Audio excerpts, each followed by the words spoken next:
Hey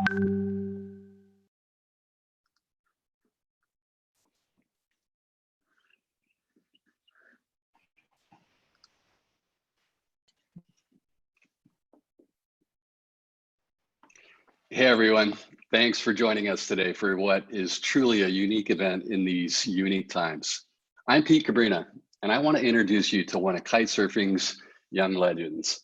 But before I do, I want to say that I hope you're all doing well, despite these crazy circumstances. While I know everybody is dealing with a different set of circumstances in their part of the world, I feel like there's been a common, even collective determination from the surf and kite community to do whatever it takes to keep everyone safe. I'm hopeful. I see things starting to slowly turn, and I know everyone is just frothing to get back on the water and do the things that we love the most. So we'll eventually get past this.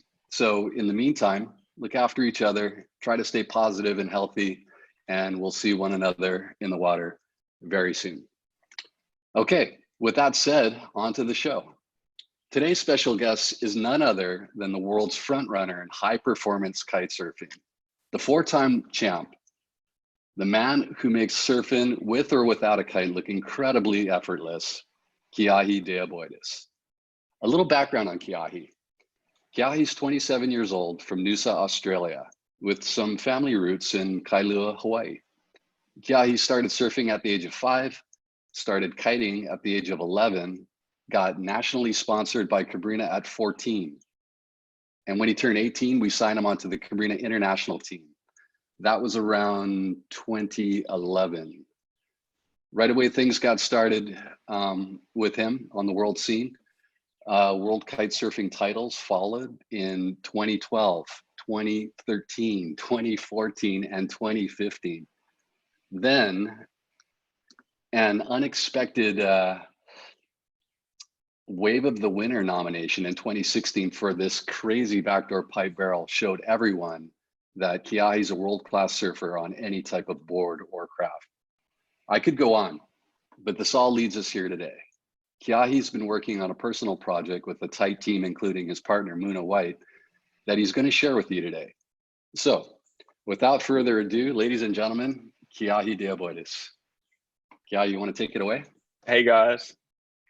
Yeah, hey guys, and thanks for the intro, Pete. So yeah, it's been a pretty crazy couple of years. I kind of just made a point that I wanted to try something a little bit different, and I'm really excited to show you guys what I've done. So I'm going to bring up this little presentation that I've done here, and we'll get started. So I hope you guys like it.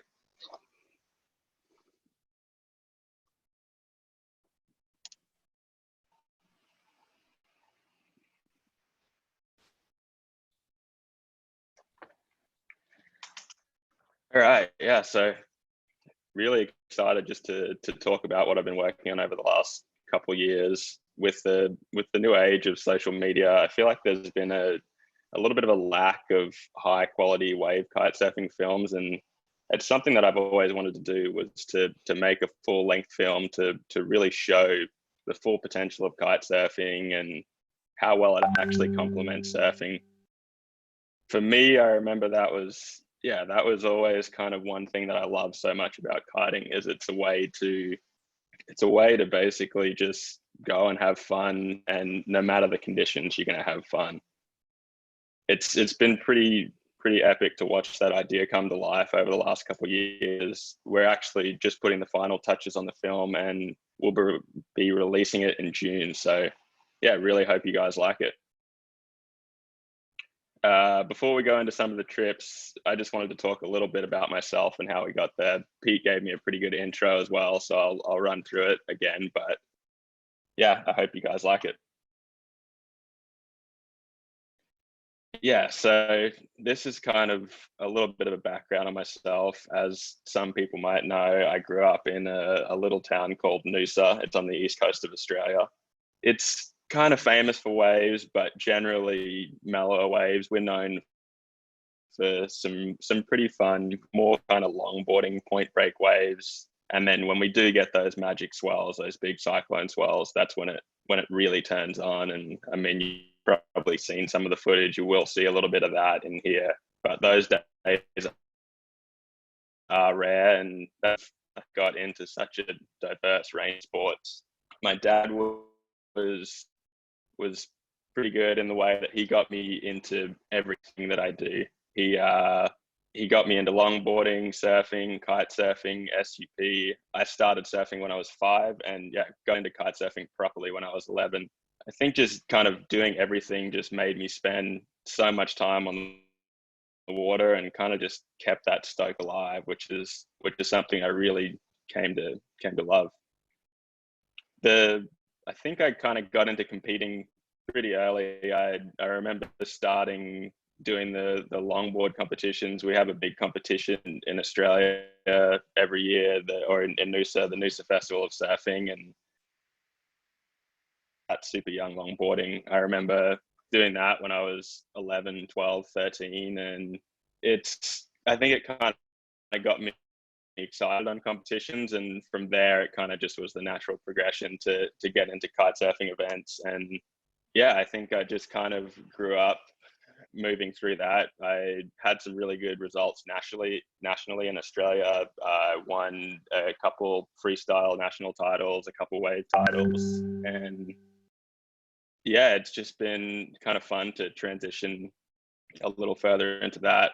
As we went on, as Pete mentioned, I had a few really good results. I had 4 consecutive world titles on the PKA, KSP, GK tours I started doing after, and it's been fun to kind of just go through and do all those things.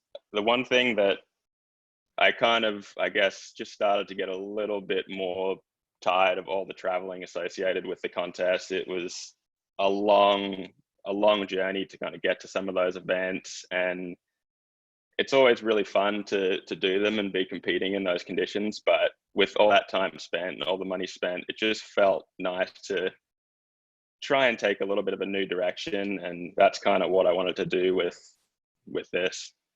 So yeah, I'll start running through some of the trips. It's been pretty cool to actually see it all come to life.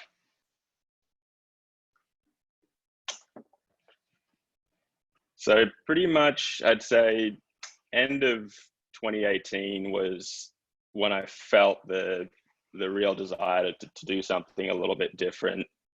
It kind of made sense to kind of put all time and effort that I spent going to the competitions and focus a little bit less on that and just chasing a few swells around. I'd done a few trips like that in the past, and just kind of wanted to kind of do it properly, be a little bit more flexible for some of those last minute missions, and bring someone along to document it so that everyone could come and see it. And that was kind of the plan.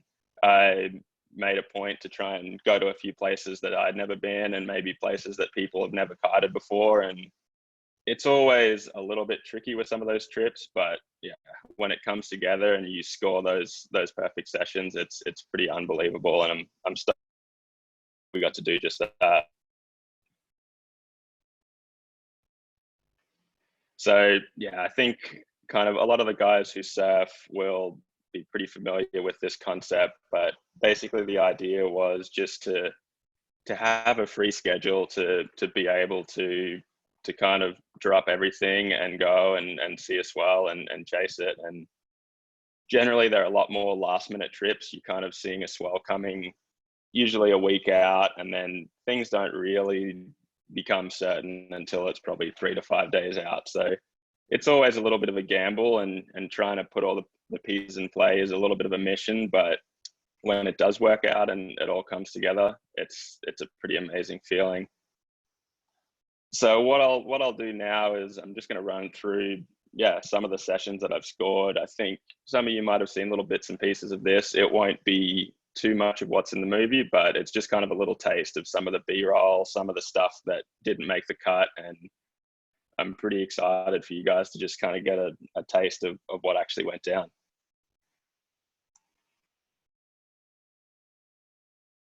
This was, I'd say, where it all kicked off. I kind of talked to Cabrinha a little bit about the plan, and we kind of had a point to chase a few different swells and do a few different things. And I remember, actually, I was in Hawaii at the time. These days I'm spending a lot more time over here just because it's a amazing place to spend the winter. We get really good waves. It's good kiting, it's good surfing, but I always try to get home when I can. And I remember when I saw this swell pop up, it just looked too good to be true. I mean, we do get a few cyclone swells a year, but to get one of this magnitude is pretty special. And it's kind of exactly what we crave. That whole east coast of Australia, at least further north where I live, is made for these kind of swells. You have a bunch of different point breaks. Most of them are protected from the wind, but when the right conditions come together, it's some of the most perfect setups for kiting and surfing. And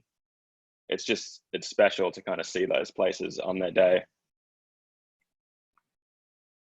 I think some of you guys might have seen this sequence. It was in one of the magazines, and this was, I'd say, probably one of the best sessions I've ever had kite surfing in Australia. It's a spot that's been on my radar for a long time. I know a few guys have kited it, and it's just one of those things that you need everything to come together. You need the right wind direction, you need an amazing swell for it, and then you also need the sand. And that's kind of one thing that gets a little bit tricky with some of the point breaks at home. It's really dependent on what the sand has done, how it's built up.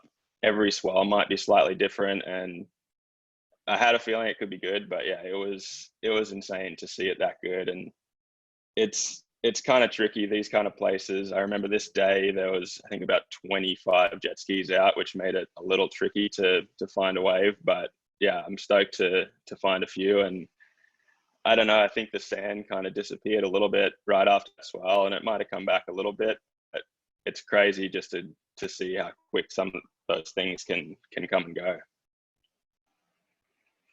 This is a few frames from, I'd say, one of the best kite barrels I've had, or at least the longest. It was definitely, I'd say, the best swell I've ever seen personally on the east coast of Australia. And one of the things I love about kiting is its ability to get you into waves that would be difficult to surf. I remember looking at this day, and I actually was hoping I could try and surf. I was hoping I could find a friend with a ski to go out, but without that option, kiting is a perfect way to kind of open up that possibility. You can go out, you can get yourself out through a pretty heavy shore break. You can chase a wave, you can find it a little bit easier. And then with the current that makes it basically impossible to sit there, it allowed me to go out and be able to have fun. Obviously there's plenty of surf as well. So this is a few little barrels from surfing. This is actually at Noosa at home, and easily some of the best waves I've ever seen there. So I'll run through this little video so you guys can get a little taste.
Yeah, so I'd say Cyclone Oma was definitely a swell to remember, and I think it's probably going to be a while before we get to see something quite like this one again. I know I've had some good swells over there lately, but I think everyone that was a part of that could agree that it was a very special swell.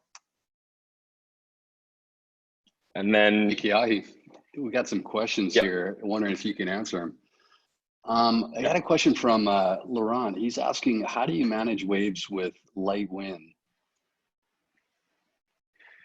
Yeah, so it's kind of something, I guess, growing up in the places that I grew up in Noosa and then spending a lot more time in Hawaii and in Oahu where we get a little bit less wind.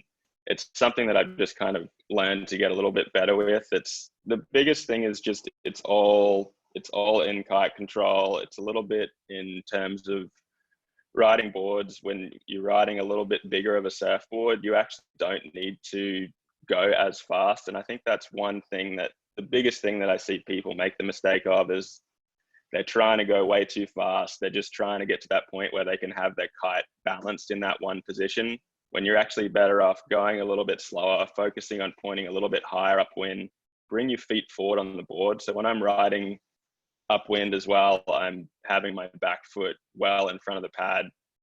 And then on terms of being on the wave, it's just kind of keeping that power in your kite, keeping it in the right position of the wave, and just making sure that there's power there when you need it. Cool. Any more questions, or should we? Cool. Yeah, we'll get to them later.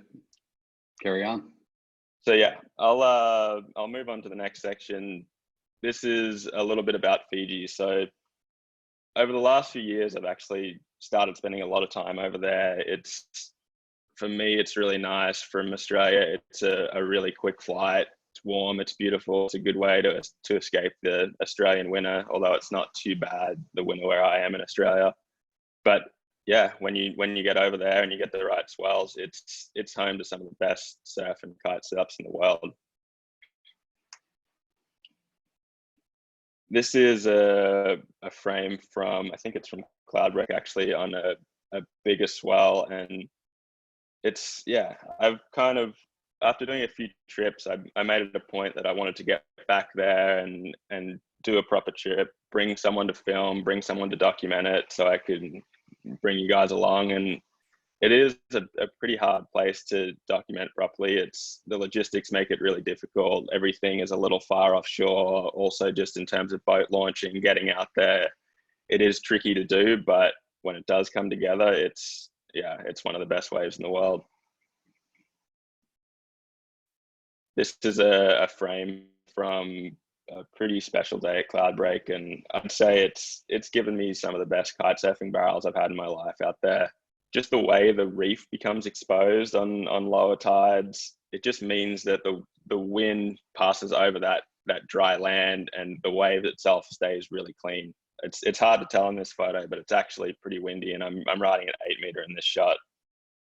It's those days, I guess it's pretty nice to have a kite. So like with me, it's something I always try to tell people and try to have people on the same page when it's kiting, is you want to be respectful to people surfing out in the lineup. If there are places where people are surfing where it might be a wave like this, I always try to make sure there's not many guys out. If there is, make sure they're okay with it.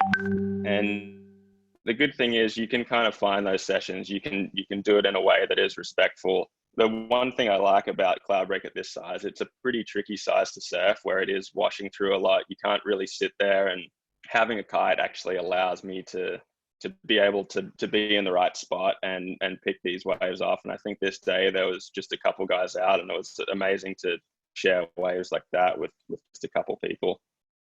I'd say kiting, when it's like this, it's almost like driving your own jet ski. Is you can pull yourself into a wave, you can kind of have that choice yourself, which is really nice. There are a few mellow waves, and it's kind of fun to mix it up with some of the waves in different conditions. This is right off Namotu lefts, and it's just a super fun wave that's a little more user friendly. It's always fun to mix it up and do a few turns as well.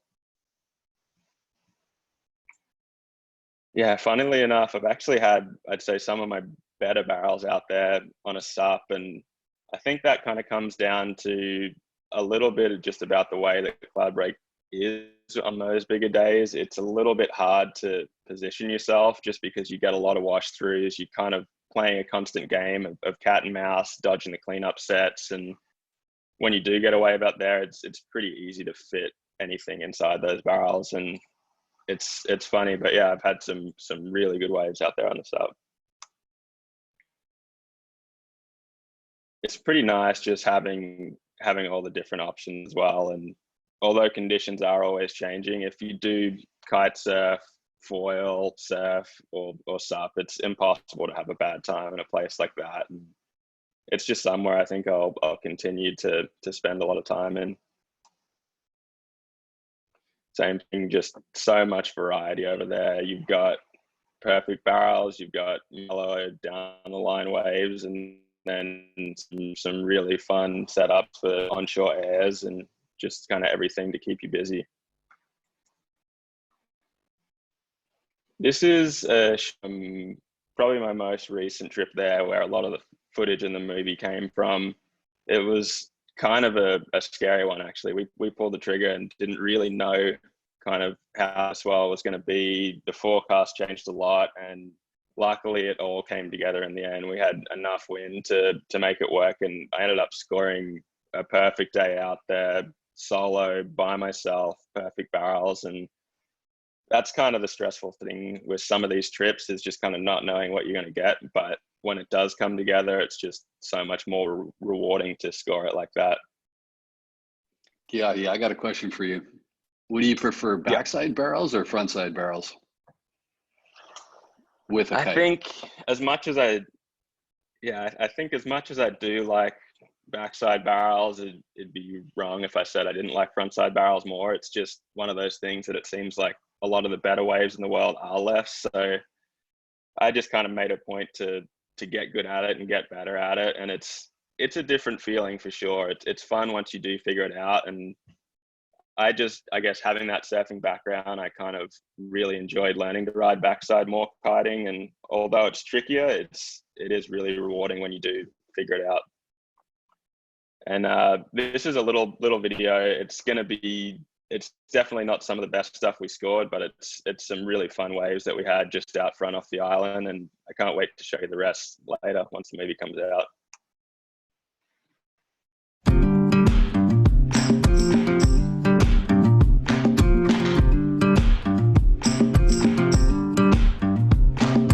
Wind is screaming, it's blowing the screens. Ocean is angry, it's showing its teeth.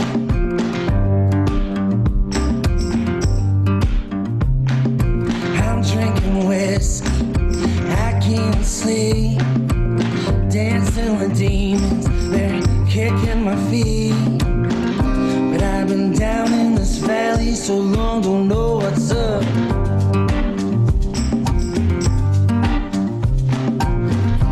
Am I kicking on dirt? Are those the stars above?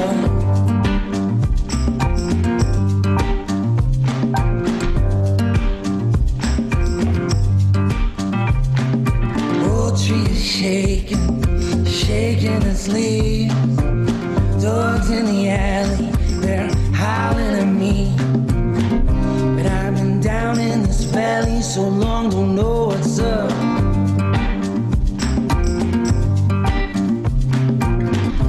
Am I kicking up dirt? Are those the stars above?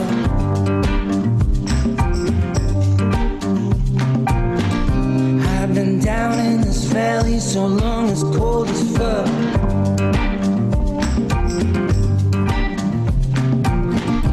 Am I kicking up dirt? Are those the stars above?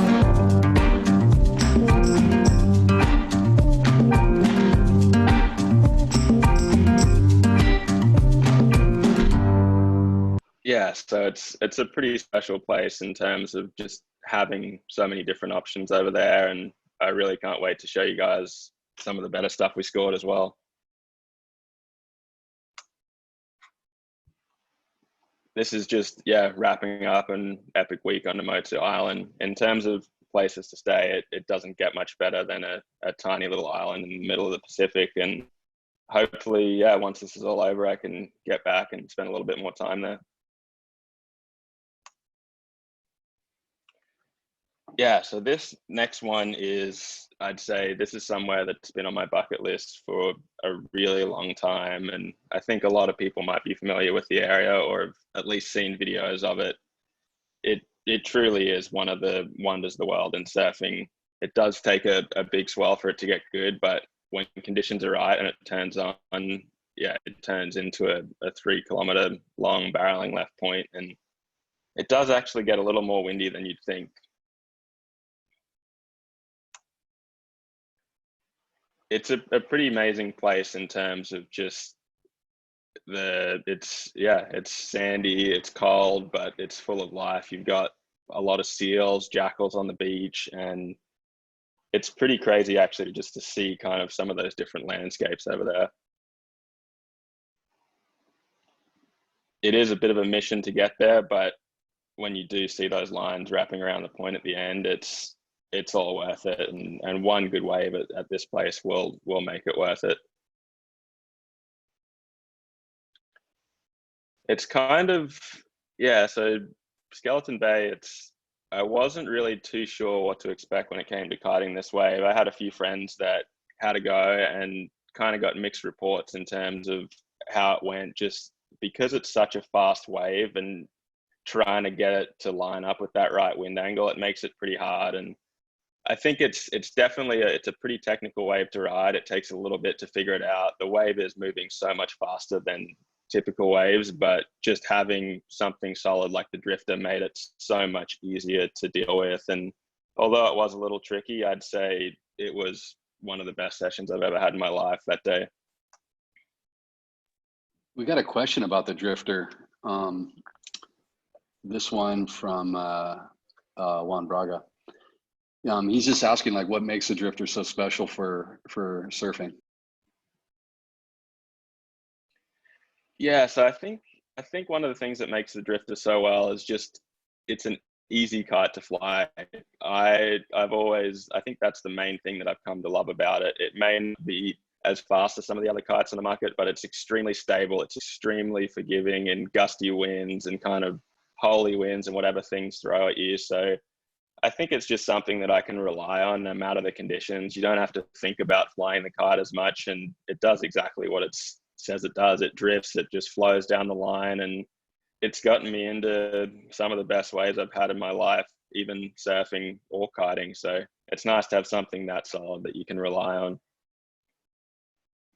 And then, yeah, so moving back into this, I'd say it was definitely a tricky session in terms of trying to figure everything out. But that day I had some of the best waves of my life. You can get multiple barrels on a wave and some of the longest, most perfect kiting waves I've had.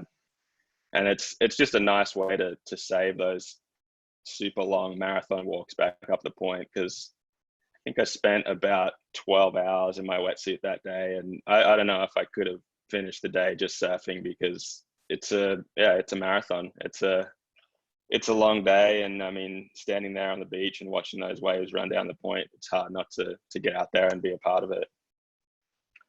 So this is a few little bits and pieces as well that didn't make the cut for the movie, but it's been pretty fun as well to kind of play around with some different GoPro angles. I think that's something that people might have come to know me a little bit more for, but it's a great way to just kind of bring people along and show them a little bit of kind of what I see and feel. So I hope you like it.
I'd say this is somewhere that you would probably have a lot of fun at, Pete, too, by the look of it. I mean, it doesn't get much better in terms of being a goofy footer and going there, I'd say.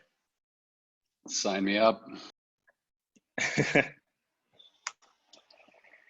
And then, yeah, so moving on to finish the movie off, we kind of wanted to go somewhere special. This is an area that I'd spent a little bit of time at before and had a feeling that this particular wave could get good and be really good to kite with the right swell, but it was always going to be a gamble. I think, yeah, we made the decision to kind of try and do this pretty late last year. It's definitely a little bit of a headache to get it all together. We didn't really know what we were going to expect, but yeah, after the first day of this, I mean,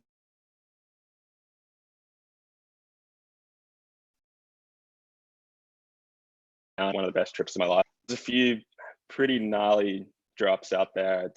It was a pretty crazy wave in terms of just some of the steps and some of the really kind of just thick mutant waves coming through. But having a kite is something that really allows you actually, in a way, for me, it's one thing that I've kind of grown to really like over the years is if you are comfortable flying your kite, you kind of know how to get yourself out of those situations. I actually find it safer to kite a heavier wave like this, as it allows me to basically pull myself through the back of waves that you would generally go over the falls on, might hit the bottom. And it just kind of comes to learning how to do that. So I'm always just, it's pretty special to be able to kite a wave like that. Also, just being so far off land with no easy lineups, it just makes it easier to line up. You can chase a swell in, you can position yourself in the right spot. And I think although I probably could have got some good wave surfing this day, I don't think I would have got the same waves that I did kiting. Just being able to pull yourself into a pretty mutant slab, it's a pretty nice feeling to have that option. This is a good time to ask. People are asking like, what do you do when things just go like horribly wrong? Like, let's say you pull into a barrel and it shuts down on you. What then? Yeah, so the biggest thing is just fly your kite. I mean, that's the main thing that you always want to remember, because if you keep your kite in the air, it's going to pull you through to safety. If you crash it, that's when things get a little bit worse. That's when things might be more like a surfing wipeout or worse, because you have that extra thing pulling you. Generally, these kind of more offshore waves, the nice thing is your kite is usually going to go out the back. If you do drop it, it's most likely going to land out the back somewhat in the channel, and you have time to kind of get away from it. So the main thing I do is a good tip. Rio actually has done a lot of these things as well and runs through these things, but it's just try and get your hands in the middle of the bar, keep them in the center, and that just kind of limits those excessive movements too much. I just like to try and steer my kite out the back of the wave, let it pull you through, try and curl up into a little bit of a ball, make yourself streamline and pull yourself through the back of the wave, and just kind of learning to not freak out in those situations and just kind of naturally let it pull you through and have it pass. Also, a couple pretty fun ways for turns as well. I'd like to try and just kind of mix it up when I'm over there. And that's one thing as well that I've really grown to love with kiting, is just the extra power that you can put into a turn, or that you can give yourself when you need it. And it's a pretty special feeling just to have all that power and speed and lay into a turn like this.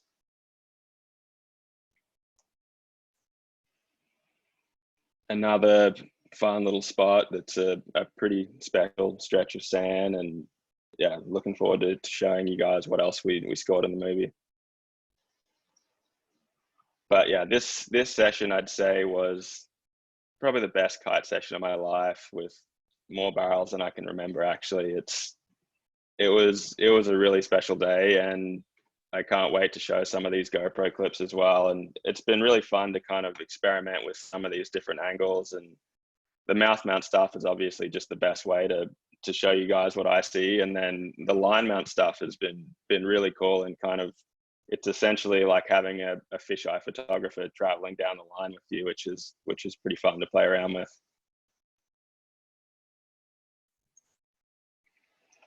Yeah, I couldn't really think of a better way to finish off the year and wrap the project up with a session like this. And it was kind of exactly what we needed to finish everything off. And I really can't wait to show you guys what we've done, because it's something that I'm really happy with. We put in a lot of time and work to get it done, but the finished product is looking pretty amazing, and I can't wait to get it out there.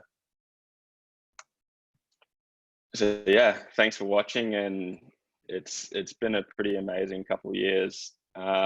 We are going to have, I think after this, there's going to be a sign up link for everyone on Zoom. It's going to direct you to that page, and for everyone on Facebook, I think we'll drop a link that you guys can see, but I hope you can register to watch the film. We're going to be doing some giveaways as well. I know Cabrinha is going to be giving away a kite. Patagonia is going to be giving away some goodies as well. And yeah, so sign up and check that out. We're going to be dropping some behind the scenes stuff as well. And I think the film will be released in June sometime. So hopefully you guys enjoy it. You can look forward to it then. And for anyone else that has some questions, fire away, and I'll try and answer them as much as I can. Okay, we're not going to let you go quite yet. We've got a ton of questions here. So let's do like a little rapid fire question round. All right.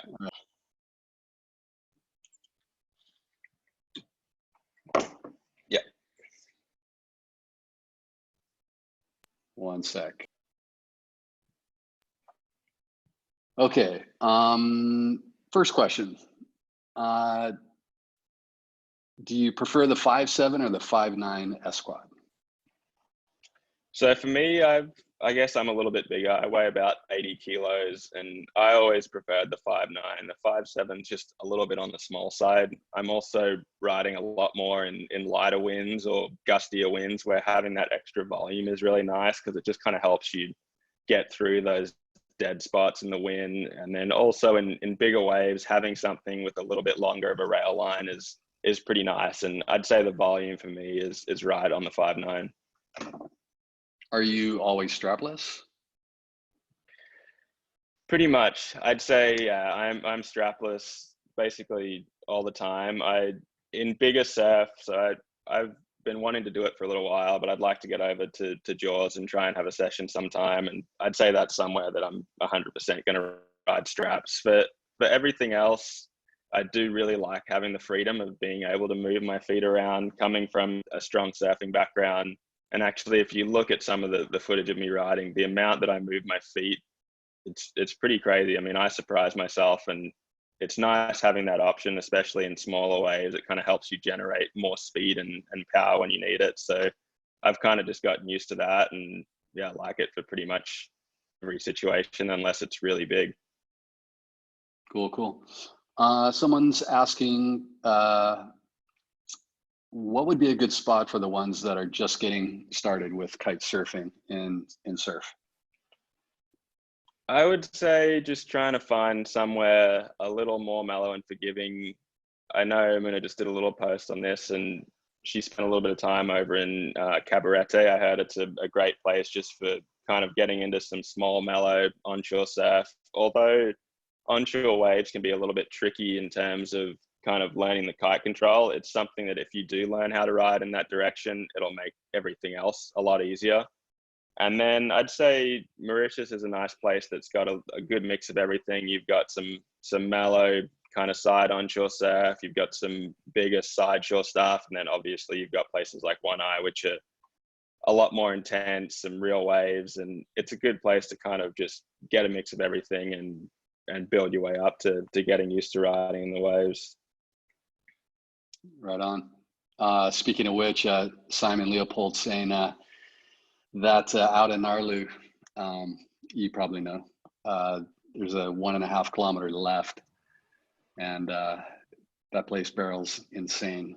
He's hyping you up to get out there, and you definitely can't go to that spot unless I go. Yeah, I'm hoping I can get over there at some point. It's I know not, there's some really good it's waves not really over a there. question. We might have to do a trip. What's the worst wipeout you've had with a kite, and what happened? This one's from Greg Wilcox. So I feel like overall I've been pretty lucky. There's nothing particularly bad that springs to mind. I guess in terms of injuries, the worst would just be that I had my leash bounce back once on my board, and that is something that I think we'll probably talk about as well, but something that people do need to be careful with riding a surfboard with a leash. And just kind of on that as well, a lot of it comes down to just kind of choosing the situations when you would. I try not to wear one if there's any times when I might not have the consequences of, if I lose my board and it's not going to end up somewhere on the rocks or too bad, I try not to wear a leash. But if it is going to end up on dry reef, I will wear one. And with that, sometimes you will end up with your board coming back. I had it bounce back and hit me in the head once, which was 10 stitches in my head. And unfortunately, that's kind of the way it goes. But yeah, you just got to be careful in those situations. And apart from that, I've had a few good swims in, a few situations which weren't too fun, but it's just kind of learning to kind of use the kite to help you and not be too afraid of when things go wrong and knowing how to get out of them. Yeah, somebody's asking you something that I think you started to answer a little bit already. Do you see yourself chasing bigger waves? Nazaire, perhaps.